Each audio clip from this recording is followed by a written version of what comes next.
فی العالمین والعاقبۃ للمتقین والصلاة والسلام علی رسولہ الکریم اما بعد اعوذ باللہ من الشیطان الرجیم بسم اللہ الرحمن الرحیم پڑھی الصلاۃ والسلام علیکہ یا سیدی یا رسول اللہ الصلاۃ والسلام علیکہ یا سیدی یا حبیب اللہ الصلاۃ والسلام علیکہ یا سیدی یا رحمۃ للعالمین وعلی آلک و اصحابک یا سیدی یا خاتم النبیین فیضان من آج میں قرآن کریم فقار حمید سورہ بنی اسرائیل کی آیت نمبر 2 3 4 5 6 7 8 کا ترجمہ تفسیر بیان کروں گا۔ اللہ تعالیٰ مذاتی کو صحیح بیان کرنے کی حق بیان کرنے کی توفیق عطا فرمائے، مجھے اور آپ قسم کا قائم دائم رہنے کی توفیق عطا فرمائے۔ اللہ تعالیٰ قرآن کریم میں ارشاد فرماتا ہے آتینا موسیٰ الکتاب، اور ہم نے دی موسیٰ کو کتاب، وجعلناہ ھدی لبنی اسرائیل، اور ہم نے اس کتاب کو بنایا باعث ہدایت بنی اسرائیل کے لیے۔ اللہ تتخذوا، نہ بنانا، من دونی، میرے سوا، میرے بغیر، وکیلا، کسی کو کارتا، میرے سوا کسی کو خدا رب نہ بنانا۔ اس میں پچھلے بھی ذکر آ چکا ہے، اب پھر وہ ذکر آ رہا ہے۔ یہ مقصد کیا ہے کہ پہلے اللہ نے سورہ بنی اسرائیل میں اپنے حبیب کی شان بیان کی، اپنے حبیب کا عظیم معجزہ بیان کیا، اپنے حبیب کا معراج کا واقعہ بیان کیا۔ اب یہودیوں کو خطاب ہو رہا ہے، مقصد کیا ہے، مفہوم کیا ہے، اب یہ بتایا جا رہا ہے۔ اب آگے تفصیل سنیں، اس میں بتایا جائے گا، کہا کہ کیا ہوا کیا نہیں ہوا، اب جو ہے وہ غلطی گنجائش نہیں ہوگی۔ آگے فرمایا کہ ذریۃ من حملنا مع نوح، ان کی اولاد جنہیں ہم نے سوار کر دیا نوح کے ساتھ۔ نوح علیہ السلام کی کشتی جو بنی تھی اس میں سوار کیا، اس میں جو ہے 3 بیٹے بچے تھے۔ نوح علیہ السلام کی 4 بیٹے تھے، حام، سام، یافیس اور کنعان جو ہے منحرف ہو گیا تھا، وہ وہیں غرق ہو گیا، 3 لڑکے بچے۔ اور پھر آگے یہ آیا کہ انہی 3 کی اولاد چلی۔ انہ کان عبدا شکورا، وہ بے شک شکر گزار بندے تھے، وہ جو کام کرتے تھے شکر الحمدللہ، شکر الحمدللہ، بسم اللہ والحمدللہ، کشتی میں سوار بسم اللہ والحمدللہ۔ وہ شب میں نکلتے تھے دعا پڑھتے تھے، جاتے تھے دعا پڑھتے تھے، یعنی وہ اتنے شکر گزار تھے، تھوڑی تھوڑی بات پر اللہ کا شکر کرتے تھے۔ یہ فرمایا کہ نوح جو تھا میرا شکر گزار بندہ تھا۔ وَقَدَيْنَا إِلَىٰ بَنِي إِسْرَائِيلَ فِي الْكِتَابِ، ہم نے آگاہ کر دیا تھا بنی اسرائیل کو کتاب میں، لَا تُفْسِدُنَّ فِي الْأَرْضِ، کہ تم زمین پر فساد نہ کرنا، مرتين، 2 مرتبہ، وَلَا تَعْلُنَّ عُلُوًّا كَبِيرًا، تم سرکشی کرو گے، بڑی ہوگی، کرو گے بڑی سرکشی ہوگی۔ کون سی؟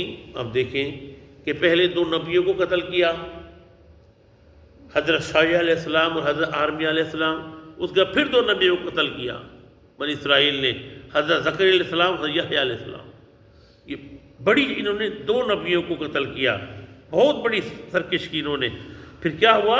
فَإِذَا جَاءَ وَعْدُ أُولَاهُمَا، بس جب آ گیا وعدہ پہلا ان دونوں وعدوں سے، بَأَسْنَا عَلَيْكُمْ عِبَادًا لَنَا أُولِي بَأْسٍ شَدِيدٍ، کہ ہم نے بھیج دیے تم پر اپنے چند بندے، اولی باسن شدید، بہت سخت، فجاسوا خلال الدیار، وہ گھس گیا تمہاری گھروں میں۔ کون گھس گیا تمہارے گھر میں؟ بخت نصر، ان پر بخت نصر کو مسلط کر دیا۔ وَكَانَ وَعْدًا مَفْعُولًا، اس نے بڑا وعدہ پورا کر دیا، وہ کرنا تھا اس کو، عرب کو۔ پھر کیا ہوا کہ بخت نصر نے بنی اسرائیل کو وہاں گھسا، 700 سال تک بخت نصر نے حکومت کی، مردوں کو قتل کیا، عورتوں کو غلام بنایا، بچوں کو غلام بنایا، اور جتنا بھی سونا زیورات مال تھا بیت المقدس اس میں، بیت المقدس میں، سب کو اٹھا کر لے گیا 700 سال تک۔ اس کے بعد رومی بادشاہ آیا، رومی بادشاہ نے پھر ان کا قبضہ چھٹایا، ثم ردنا لکم کرہ، پھر ہم نے پلٹ دیا تمہارے حق میں زمانے کی گردش علیہم، ان کے خلاف، وَأَمْدَدْنَاكُمْ، ہم نے قوت دی تمہیں مدد دی بِأَمْوَال، مال سے، وَبَنِین، بیٹوں سے، وَجَعَلْنَاكُمْ أَكْثَرَ نَفِيرًا، اور تمہاری تعداد کو بڑھا دیا ہم نے۔ ان احسنتم احسنتم لانفسکم، اگر تم اچھے کام کرو گے تو ان کا تمہیں فائدہ پہنچے گا، ان اسأتم فلھا، اگر تم برے کام کرو گے تو اس کی سزا ملے گی۔ بنی اسرائیل کو خطاب کیا جا رہا ہے۔ فَإِذَا جَاءَ وَعْدُ الْآخِرَةِ، پس جب آ گیا دوسرا وعدہ تاکہ غمناک بنا دے تمہارے چہرے، وجوہکم، تمہارے چہروں کو، اچھا پھر انہوں نے پھر ایسے حرکت کی، تو اس میں کیسر وہ روم سے آیا، وہ کیسر، اس نے قبضہ کیا، اس نے ان کو آزاد کرایا، پھر دلایا، پھر اس کے بعد ایک اور رومی آیا، وہ اٹھا کر روم میں لے گیا سارا سامان، اب تک روم میں موجود ہے۔ ان میں ایک بادشاہ جو ہے صدیقہ نام سے گزرا تھا، وہ بڑا متقی تھا، ان کے سامنے حضرت آرمیہ علیہ السلام نبی تھے، تو بیمار ہوگا، اس کے پیر میں پھوڑا ہو گیا، جب پیر میں پھوڑا ہو گیا تو پھر بھی وہ اللہ کی عاجزی کرنے لگا۔ اللہ نے فرمایا جا آرمیہ، ہم نے تیری 15 سال عمر بڑھا دی ہے۔ اور آپ کو پتہ ہے حضرت شاہ علیہ السلام کیسے مارا تھا انہوں نے؟ حضرت شاہ علیہ السلام کو وہ بیان کر رہے تھے، بیان کرتے کرتے ان کے پیچھے لگے، آپ جب دوڑ کر جانے لگے، درخت نے کہا اے شاہ میرے اندر آ جا، آپ چلے گئے تو ان ظالموں نے آرے سے کاٹ دیا حضرت شاہ علیہ السلام، اس تشدد کیا، پھر انہوں نے بہت کے ساتھ ہوا، ابھی تک بھی ان کے پاس نہیں ہے وہ، اب مسلمانوں کے پاس ہے، تو انہوں نے جو ظلم کیا اس کے بارے میں بتایا جائے اب نہیں کرنا۔ فَإِذَا جَاءَ وَعْدُ الْآخِرَةِ لِيَسُوءُوا وُجُوهَكُمْ وَلِيَدْخُلُوا الْمَسْجِدَ، کہا کہ بس جب آ گیا دوسرا وعدہ تمہیں غمناک بنا دے تمہارے چہرے کو، تاکہ داخل ہو جاؤ مسجد میں، دخلوا اول مرہ، جیسے پہلی مرتبہ تم داخل ہوئے تھے، وَلِيُتَبِّرُوا مَا عَلُوَ تَتْبِيرًا، تاکہ فن برباد کر کے رکھ دیں جس پر قابو پائیں۔ مسجد داخل ہوئے تھے اس سے پہلی مرتبہ تاکہ فنا برباد کر کے رکھ دیں۔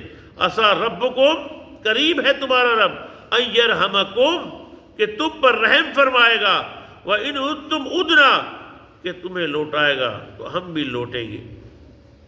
اب اس آیت میں جو ہے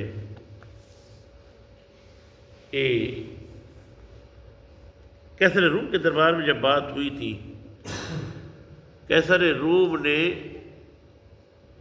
جب ایلچی پہنچا تھا تو ایلچی سے بات ہوئی، تو اس نے پوچھا کہ یہ بتاؤ کہ جس شخص نے نبوت کا دعویٰ کیا ہے اس کے پیروکار امیر ہیں یا غریب ہیں؟ ابو سفیان سامنے کھڑا تھا، سید امیر معاویہ والد موت کے سامنے کہا غریب ہے۔ کیسر روم کہنے لگا بے شک فالوور نبی کے غریب ہوتے ہیں۔ اچھا اب بتاؤ کہ تم نے اور کیا بات پڑھی، تم نے اور کیا بات پڑھی، کیا ہے اس میں عجیب بات؟ بولا اور تو سب ٹھیک ہے لیکن ایک بات بڑی وہ ہے ہم نے عجیب، کیا؟ بولا اس نے کہا میں راتوں رات مسجد حرام سے چلا، مسجد اقصیٰ میں پہنچا اور میں نے امامت کرائی، تو ایک وہاں بیٹھا تھا ان کا عالم، وہ کہنے لگا کیسر کا شاہ حضور جہاں پناہ میں گواہوں اس چیز کا۔ بولا اس رات ہم بیت المقدس میں موجود تھے، سارے دروازے ہم نے بند کر دیے، ایک دروازے کو ہم بند نہ کر پائے، ہم نے مستری کو بلایا، آنے کے بعد مستری کہنے لگی شاید اس سب کا وزن اس دروازے میں پڑ گیا ہے۔ جب ہم صبح آئے تو ہم نے آگے کیا دیکھا کہ وہاں ایک پتھر میں سوراخ تھا اور اس میں کسی جانور کو باندھا گیا تھا۔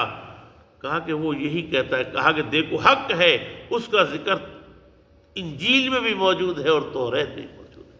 تو رب نے فرمایا عسیٰ ربکم، قریب ہے تمہارا رب، ان یرحمکم تم پر رحم فرمائے گا، وَإِنْ اُدْتُمْ اُدْنَا اگر تم لوٹو تو ہم بھی لوٹ آئیں گے، وَجَعَلْنَا ہم نے اگر تم لوٹو گے پھر کیا ہوگا، وَجَعَلْنَا جَهَنَّمَ لِلْكَافِرِينَ حَصِيرًا ہم جہنم میں کیا کریں گے، کافروں کو قید کر دیں گے، بند کر دیں گے۔